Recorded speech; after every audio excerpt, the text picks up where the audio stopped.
নির্ধারিত সময়ের পর শুরু হলো র্যালি। রবিবার সকাল প্রায় 9টা নাগাদ হর ঘর তিরঙ্গা সরকারি কর্মসূচি শুরু হয়। সরকারি কর্মসূচির সময় নির্ধারিত ছিল সকাল 8টা।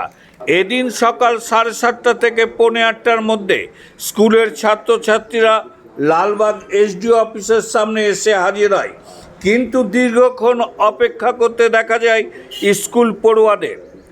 এদিন র্যালি শুরু হওয়ার আগে এসডিও অফিসের সামনে মঞ্চে অনুষ্ঠানের সূচনায় এসডিও পূজা মিনা, ডিআইসি নন্দিতা পাত্র এবং ডিএমডিসিকে স্কুলের ছাত্রীরা পুষ্পস্তবক দিয়ে বরণ করে নেন।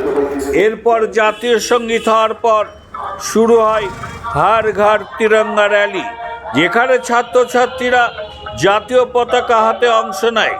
বিভিন্ন স্তরের মানুষ অংশ নেন সেই র্যালিতে।